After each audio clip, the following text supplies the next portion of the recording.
এই যে মসজিদ হবে এরকম এই কোয়ালিটির, বারান্দা থাকবে, বারান্দা খোলামেলা থাকবে এবং পাশে ওই যে বাথরুম, ওই প্রস্রাবখানা অজুখানা সব এক জায়গায়, মানে আলাদা থাকবে।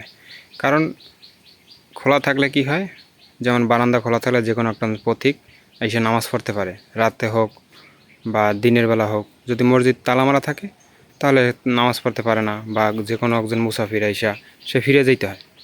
তো মসজিদে কোয়ালিটি থাকবে এরকমের যে একজন রাতের যে কোনো একজন পথিক বা মুসাফির আইসা এই বারান্দায় থাকতে পারে, এরকম মসজিদ তৈরি করা।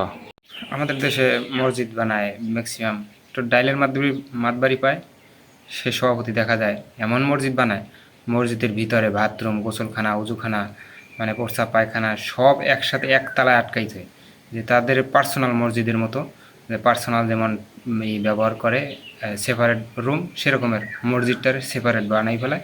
তাদের নামাজ শেষ বাস তালা মারে চলে যাবে। একজন হঠাৎ করে 2টা বাজে চলে আসছে, 2:30 বাজে চলে আসছে, সে নামাজ পড়বে কই? ওই পথিকটা নামাজ পড়তে হয় যে কোনো এক বারান্দায় বৈশা বা নিচে বৈশা। তো মসজিদের কোনো বারান্দা যদি খোলামেলা থাকে, উজুখানা বাথরুম যদি আলাদা না থাকে, তাহলে যে কোনো একজন পথিক সে কোথায় নামাজ পড়ে? সে দেখা যায় অনেক সময় মুসাফির, দূরের পথ অতিক্রম করতে যাইয়ে রাত হয়ে গেছে, সে কোথায় থাকবে?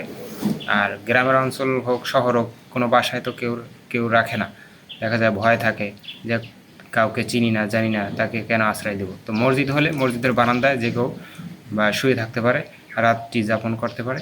এরকম একটা সুযোগ থাকলে মসজিদে এরকম সুযোগ দেওয়া উচিত, কারণ মসজিদ তো জনগণের সকলের, এই সব সকলের দানের টাকায় মসজিদটা হয়। মসজিদটা পার্সোনালভাবে ইউজ করা তো উচিত না, কেউ পার্সোনালভাবে বানানোটা তো উচিত না, সকলের জন্য উন্মুক্ত করা উচিত।